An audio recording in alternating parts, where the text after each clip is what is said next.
He commanded 300,000 of the most lethal soldiers on the planet.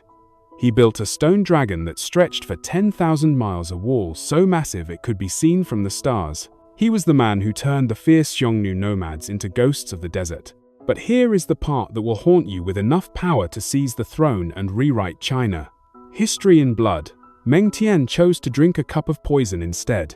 Why? Why would the most powerful general in the world surrender to a single whispered lie? Was it cowardice or a level of honor so terrifying that it destroyed him? Today, we go beyond the stone and the spears to uncover the tragic genius of the Great Wall's architect. Welcome to 81 Chinese Generals. Subscribe now and witness the story of a man who defended an empire from the world but couldn't defend himself from a piece of paper. This is the most chilling lesson in Chinese generals' quotes. The wall that protects a nation can also become the tomb of its greatest hero. Loyalty was not a choice for Meng Tian. It was in his blood. He was the scion of the Meng clan, a family that had served the House of Qin for 3 generations. His grandfather Meng Ao and his father Meng Wu were the pillars upon which the first emperor built his dream of unification. From a young age, Meng Tian was trained not just in the art of the sword, but in the precision of the law. He served as a legal clerk, learning that an empire is held together by more than just blood, it is held by order. This background created a rare kind of warrior, one who understood the cost of every life and the weight of every decree. In China history, the Meng family was synonymous with absolute loyalty, a theme echoed in many Chinese generals' quotes. They were the steel that never bent even when the fire grew too hot to bear. Even the greatest legends have a beginning marked by ash. In the year 225 before the Common Era, a young Meng Tian served as a deputy to the arrogant Li Xin. They led 200,000 men into the heart of the state of Chu, confident in their invincibility. But they were met with a trap that nearly wiped them out. It was a crushing defeat, a scar on the young general's soul. But while Li Xin lost his pride, Meng Tian found his wisdom. He learned that war is not a game of numbers, but a game of shadows. He watched his father and the old fox Wang Jian eventually crush Chu, and he realized that a true leader must be as enduring as the mountains and as patient as the tide. This failure became the foundation for his future victories, proving a core lesson in Chinese generals. Quotes, "Failure is the furnace that tempers the finest steel." After the unification of the 6 kingdoms, a new threat emerged from the dark mists of the north, the Xiongnu. These nomadic wolves struck with the speed of lightning and vanished into the desert.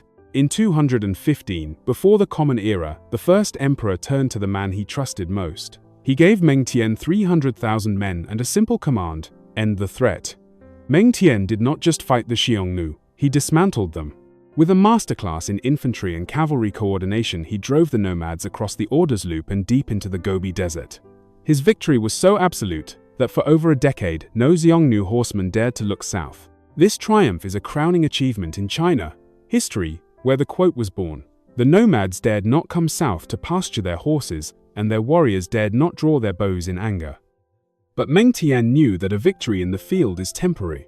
To protect the empire forever, he needed a barrier that could defy time. He took the scattered walls of the old warring states and began a project of unimaginable scale. He mobilized hundreds of thousands of workers to connect and build a defense stretching over 10,000 li from the east to the west. This was the birth of the Great Wall. It was a monument of blood, sweat, and stone. Meng Tian lived at the construction sites, sharing the hardships of his men. He was not just a general, he was the chief architect of a nation's safety. In China history, this war became his greatest legacy and his greatest burden.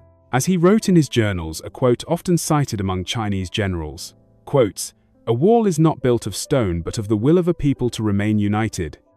What makes Meng Tian unique among the Big Four of Qin is his contribution to culture. Legend tells us that while stationed at the frontier, he found the traditional wooden pens too slow for the speed of war. He experimented with rabbit hair and bamboo, refining and improving the writing brush. This invention transformed the way China history was recorded. He was a man who could lead a charge with a spear and record a victory with a brush. He bridged the gap between the Wen culture and the Wu military. This balance is rare in Chinese generals' quotes.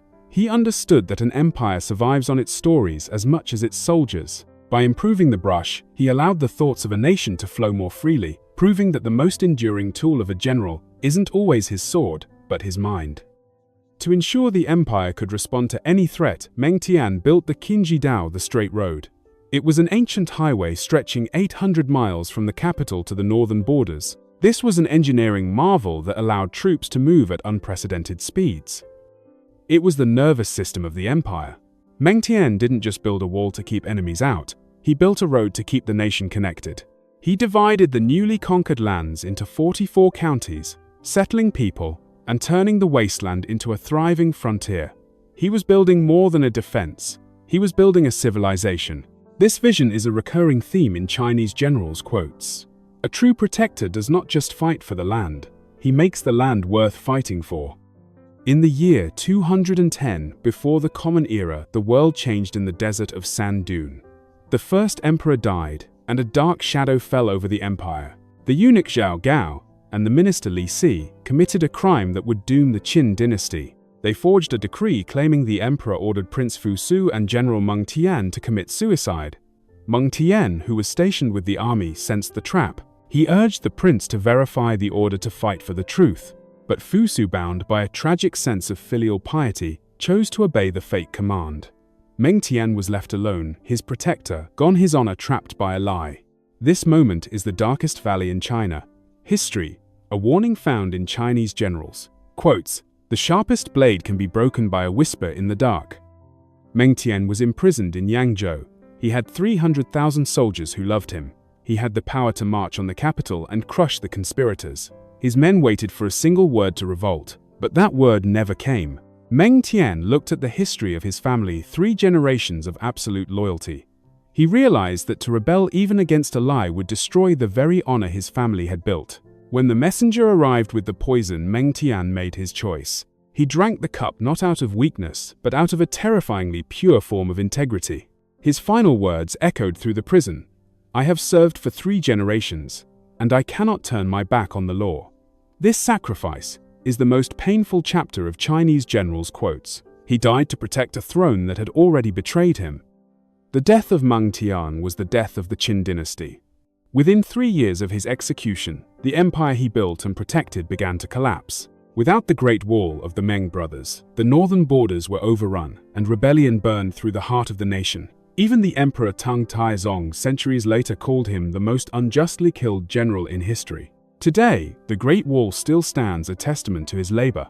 But his true monument is the lesson of his life that true loyalty is a burden that only the strongest can carry. Thank you for watching 81 Chinese Generals. Was Meng Tian right to choose honor over survival? Comment 1 if his loyalty was noble, or 0 if he should have rebelled.